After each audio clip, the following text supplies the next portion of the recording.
Bom, pessoal, tudo bem? Sou o professor João Paulo, da disciplina de História, né? Estou gravando esse vídeo para os alunos dos terceiros anos A, B e C da Escola Padre José Augusto, aí de Bonito, com o objetivo de nos aproximar um pouquinho, pessoal, durante esse período de afastamento, né? Então, para que nós não fiquemos apenas em leitura, apenas em vídeos de outros professores, né?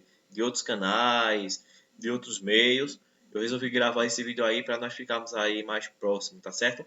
Hoje nós vamos dar continuidade aos nossos estudos. Iniciamos, na verdade, semana passada com algumas leituras, os temas do neocolonialismo e do imperialismo, e hoje estaremos aí dando continuidade a esses temas, tá bom, pessoal? Estudo desses temas. Então, gente, de início, né, só reforçando aí com vocês, né, sobre a avaliação externa, que está iniciando iniciou segunda-feira, na verdade, né? De que vocês estiverem vendo essa aula, alguns turnos já terão, vocês já terão iniciado, na verdade, né, o prazo da avaliação, mas é importante todo mundo participar, tá bom, gente? O nosso tema aí, imperialismo e neocolonialismo do século XIX, para dar um complemento aí à nossa matéria a respeito do contexto sociopolítico e econômico do século XIX, tanto no Brasil quanto no mundo. Esse conteúdo vocês têm aí no livro de vocês, nas páginas 8 a 11, né, o livro História das Cavernas ao Terceiro Milênio. Vou tentar ser o mais breve possível, pessoal, até porque vocês já estudaram esse assunto, né, já leram sobre ele. Vamos tentar aqui ser mais focados no conteúdo, tá bom, pessoal? Então, de início, temos que discutir alguns conceitos iniciais a respeito desse tema. O conceito de imperialismo ele é um conceito muito importante de estudarmos, né? Também o conceito de neocolonialismo. Pessoal, observa aqui, né? Observa aqui ao lado que essas duas palavras elas terminam com ismo. Eu destaquei o ismo. O ismo ele é usado, né, para destacar doutrinas, crenças, teorias, ideologias, assim por diante. Né? Chamamos, por exemplo, de negacionismo aquela crença das pessoas de negarem as coisas. Né? Por exemplo, está muito em moda essa palavra agora. Fulano ele é negacionista, né, com relação ao Covid-19. Fulano ele vive no negacionismo só com relação à doença. Então, nós utilizamos o termo ismo, né, na verdade, para determinar uma crença de alguém. Imperialismo era justamente a crença de alguns países que tinham de serem impérios e que, por isso, teriam poder para dominar outros. Quando nós aplicamos o neo, né, como a palavra neocolonialismo, o neo significa novo, ou seja, novo colonialismo. Ah, professor, beleza. Se tem um novo é porque teve um antigo. Justamente, pessoal, o colonialismo do século XVI, né, que fez com que as nações europeias, principalmente Portugal e Espanha, tomassem possessões aqui nas Américas, inclusive o Brasil é resultado de uma dessas possessões aí, né? Nós fomos colônia de Portugal durante alguns séculos. Não vou dar mais detalhes porque vocês têm uma atividade sobre isso para fazer, né? Então, se eu der detalhes, eu vou acabar dando a resposta aí para vocês, tá certo, pessoal? Então, só para discutir alguns conceitos iniciais, dando continuidade aqui, contextualizando para vocês, na segunda metade do século XIX vai acontecer a expansão econômica europeia, a formação do capitalismo financeiro, a formação dos oligopólios, né, que ou seja, era quando um número limitado de empresas dominava todo o mercado, eliminando assim a concorrência. É nesse período que a galera começa a juntar muita grana, velho. Tem muita grana ali na Europa. E o que resultou, né, nessas mudanças econômicas, na verdade, ali na Europa, foi justamente a segunda Revolução Industrial. A primeira vocês já conheceram, né, a Revolução Industrial lá do século XVIII, né, começa na Inglaterra. Porém, essa segunda Revolução Industrial é marcada por alguns avanços, como as novas fontes de energia, no caso o petróleo e a eletricidade, o desenvolvimento dos meios de transporte e a expansão dos meios de comunicação. Né? O mundo estava ficando mais curto, o mundo estava ficando menor. Porém, era necessário o quê? Mercado consumidor para esses novos produtos que estavam sendo desenvolvidos, fornecedor de matéria-prima para que novos produtos pudessem ser criados. Também já era possível que você se comunicasse com alguém sem ser por carta, né, porque os meios de comunicação estavam ali em desenvolvimento, e tu já conseguia dispensar ali um pouquinho o candeeiro e utilizar a luz elétrica, tá certo, pessoal? Então, esse era o nosso cenário aí no século XIX, quando vai acontecer esses momentos, né? Temos aí alguns cartazes que circulavam na época, né, algumas imagens com relação à eletricidade, né? Observa que aqui, né, no primeiro cartaz, né, Electricine, né, aí, né, Enfim, mostrando os benefícios da luz elétrica, ali uma moça, né, muito bacana, coisa e tal, enfrentar um abajur, provavelmente. Do outro lado, né, um cartaz aí negando, né, ou seja, mostrando que a energia elétrica, na verdade, não era essas coisas boas todas, né, e sim um perigo, né, um camarada ali, né, dois camaradas ali, pregados num poste, né, morrendo de choque elétrico, ali atrás do carroceiro, né, o cavalo morto, um senhorzinho correndo aqui na frente, uma senhora provavelmente tomando choque aqui também, ao lado de uma garotinha. Então, haviam aqueles que é, apoiavam o avanço da ciência e também haviam ali, né, como sempre, os negacionistas, né, aqueles que diziam que nada, rapaz, que é eletricidade, que nada, isso vai ser ruim, vai matar muita gente, não sei o que lá, né? Isso de repente é um plano do governo para causar um controle populacional. Eita, professor, já expliquei isso, é verdade, né? Mas vamos lá. As motivações, pessoal, para esse neocolonialismo, para esse imperialismo. Né? Primeiro, a burguesia que precisava explorar os novos territórios. Para quê? Buscar o mercado consumidor, investir o capital excedente, ou seja, tinha tanto dinheiro que não tinha onde gastar. E terceiro, acolher o excesso demográfico. Eles acreditavam que a população ia crescer tanto que não ia caber no território. Então precisava ter outras terras para que eles pudessem colonizar, né? Para que eles pudessem para onde eles pudessem mandar esse excedente demográfico. O imperialismo, na verdade, pessoal, vai significar a dominação, né, da África e da Ásia por potências industriais europeias, né, principalmente Inglaterra, França, tá certo? De maneira menos visível, mas não menos importante, a Bélgica, a Itália, a Alemanha, Portugal, tá certo? O foco principal é a África e a Ásia. Porém, aqui nas Américas, os Estados Unidos fizeram a mesma coisa com algumas nações. Isso nós vamos ver em algumas outras aulas, tá certo?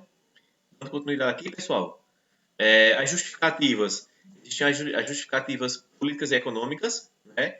É simplesmente o crescimento industrial e para evitar convulsões sociais na Europa. Vamos lembrar que o século XIX é o ano que, por exemplo, as doutrinas socialistas e comunistas surgem, né? O anarquismo e outras doutrinas vão ganhar muita força nesse período. Mas também existe a justificativa ideológica, né? A superioridade racial, né? A missão civilizadora, o darwinismo social, ou seja, nós estamos indo para a África para salvar essas galera aí da barbárie, pessoal. Por quê? Porque nós que somos brancos e europeus, nós somos uma civilização mais uma espécie mais evoluída, né, da civilização com tal. Eles acreditavam, pessoal, que aquela teoria da evolução das espécies poderia ser aplicada à sociedade. Então, achavam que o branco europeu ele era superior aos demais povos e por isso tinha a missão civilizadora de dominar o mundo. Vê que legal, né? Legal o quê, né? Imagina para quem era dominado por essa galera aí. Então, nós somos superiores, nós somos brancos, nós somos europeus, nós somos civilizados. Então, nós temos que levar a civilização para os outros povos. Né? Não justificava, você não poderia chegar, né, de repente dizer, não, eu quero apoio para dominar aquela região ali da África, porque eles têm a matéria-prima que eu preciso e tem o mercado consumidor que eu estou precisando. Né? Eu quero dominar aquilo ali, eu quero extrair o que eu puder dali. Né? Não iria justificar, pessoal, isso aí no século XIX, por quê? Porque as doutrinas nacionalistas estavam em alta. Então eles iam com essa ideia, né? Nós somos superiores, portanto, nós temos que dominar ali essas nações, né? Nós temos que dominar esses povos, nós temos que levar ali a civilização para eles, tá certo?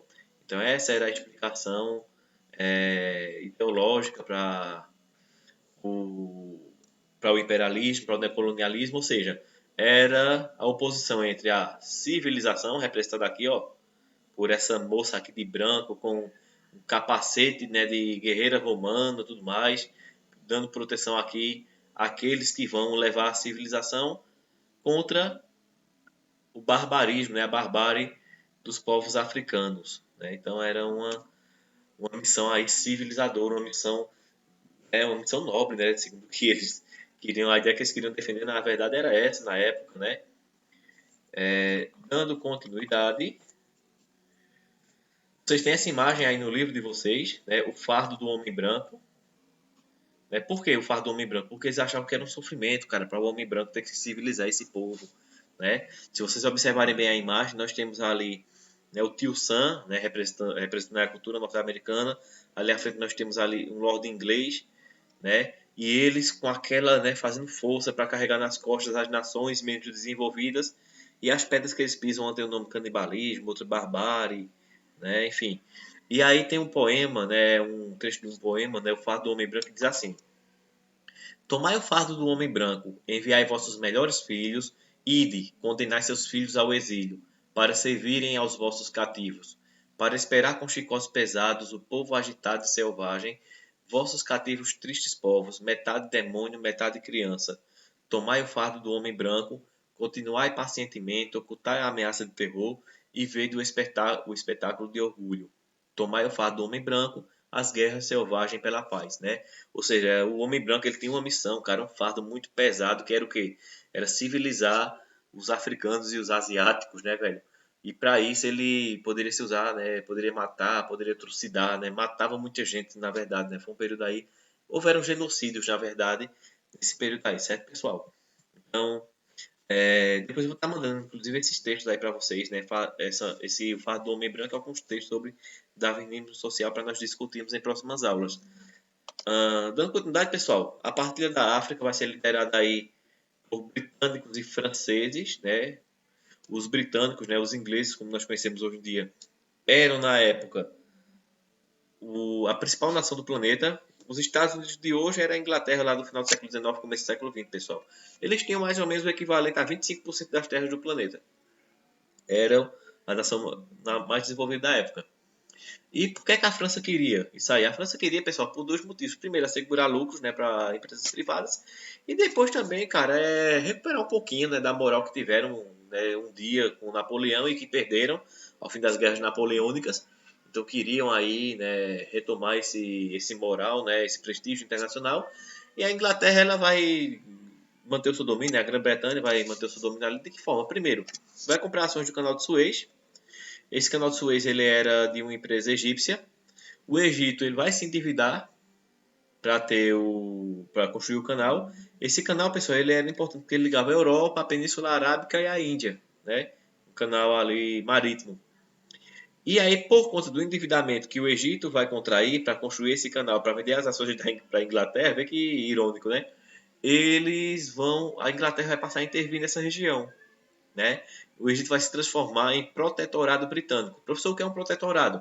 O Egito tinha a sua independência, porém, em políticas externas, os britânicos acreditavam as ordens para eles, tá certo? Então você tem uma liberdade meio que vigiada, em outras palavras aí, coisa do tipo. A Bélgica, né, vai passar aí a entrar nessa corrida com a exploração da bacia do Congo. Vão massacrar diversos congoleses de que forma? Bota essa galera para trabalhar muito pesado, mutila, arranca braço, arranca perna, aquela coisa toda, mata muita gente, né? E aí, em 1908, com medo da violência, o governante belga foge, né? Aliás, o governante congolês, desculpa, foge, e a Bélgica passa a dominar ali o Congo, né? Tanto é que até pouco tempo o Congo era conhecido por Congo belga, né? Até pouco tempo aí, recente, na verdade. A gente até hoje conhece, na verdade, né? Ah, com relação à Itália e à Alemanha, eles vão chegar um pouquinho tarde, cara, nessa disputa, por quê? Porque foram países que tiveram unificação tardia, vão chegar bastante tarde nessa corrida imperialista, na verdade, por iniciativa de Otto von Bismarck, né, que é esse camarada aí que está mostrando essa foto, com esse bigodão todo estiloso aí. Ele era primeiro-ministro da Prússia, né, que depois se tornou Alemanha. Vai convocar a Conferência de Berlim, vai reunir ali os países que estavam na corrida imperial e vai dizer o seguinte, cara, vê só, tem o que aí pra gente. Vamos dividir esse negócio aí direito, porque ou a gente divide, ou então vai acontecer uma guerra entre os países, né? E o que o pessoal mais queria naquela época era guerra, né? O pessoal queria lucrar, na verdade. E se houvesse a possibilidade de guerra, que fosse em alguma colônia dessas que eles estavam dominando para lá. E aí o que é que ficou definido nessa conferência? Primeiro, que quem fosse colonizar algum território tinha que avisar imediatamente as outras nações e teria que tomar posse logo, tá certo? Para ocupar efetivamente. E também, né, que haveria ali uma partilha dos territórios africanos, né? Até na época surgiam muitos desenhos, né, no período. Cara, como eles fizeram isso? De maneira bem direta, eles pegaram ali um mapa, jogaram em cima da mesa, pegaram uma reguinha e começaram a dividir. Olha, essa parte aqui é para você, essa parte é para mim, essa parte vai para a Bélgica, essa parte vai para a Alemanha, essa parte aqui é para Portugal, essa aqui é para a Itália. Ou seja, saíram dividindo ali como se fosse realmente uma pizza, né? Tá aqui, ó, né? Outros dividiram como se fosse um bolo, na verdade. Pegaram até, teve, vocês vão ver que tem limites, né? Deixa eu ver se o mapa já é no nosso próximo slide. Aí, ó. Observa, cara, que tem limites aí que são milímetros, cara, que são como se fosse uma régua mesmo. Por quê? Porque passava realmente uma régua ali dizendo, ó, essa parte fica pra você, essa fica pra mim, essa fica pra você, essa fica pra mim. E, cara, foi bem complicado por quê? Porque quando eles dividiram, eles não levaram em consideração nem o território que era anteriormente formado e nem as questões culturais. Então, muitas vezes, tribos que eram amigas ficavam separadas e tribos que eram inimigas ficavam juntas. Como elas ficavam juntas, acabava entrando em conflito e acabavam se matando ali, acabavam se trucidando, tá certo? Pessoal, chegando ao final, né? Houveram as resistências também aos desmovimentos. Só uma curiosidade bem interessante: Libéria e Etiópia nunca foram colonizados por país nenhum, então permanecem do jeito que sempre foram até hoje. Vê que interessante, né? Por quê? A Libéria porque tem uma proximidade com os Estados Unidos. Eles tinham um acordo ali com os norte-americanos que receberiam os negros libertos da escravidão, né? Os ex-escravos norte-americanos iriam para lá. E a Etiópia porque expulsou os italianos. Os italianos chegaram lá, tinham um exército bem menor, eles arrocharam o pau nos caras e botaram eles para fora. Houveram rebeliões também, né? No Senegal, a rebelião de Mamadou Lamine, na Costa do Ouro e atual Gana, a rebelião Achante, e lá na África Oriental Alemã, né? A atual Tanzânia, a revolta de Maji Maji. Vocês vão poder ler um pouquinho sobre essas revoltas aí no livro de vocês, né? Como encerramento, tenho um pedido aqui para fazer a vocês, tá certo? Aqui no vídeo eu peço para que vocês comentem com o nome completo de vocês, a série e a turma. Então, nome completo, terceiro ano, A, B ou C, depende de quem está assistindo, tá certo, pessoal? Para que eu tenha um controle aí de quem realmente está vendo o vídeo. É importante assistir a videoaula até o final. Vai, para alguns, o conteúdo dos exercícios vai junto com a aula, para outros vai depois, porque aí vai depender de quantas aulas eu tenho em cada dia com cada turma, tá bom, pessoal? Então, estamos à disposição de vocês. Lembre da avaliação externa e bons estudos.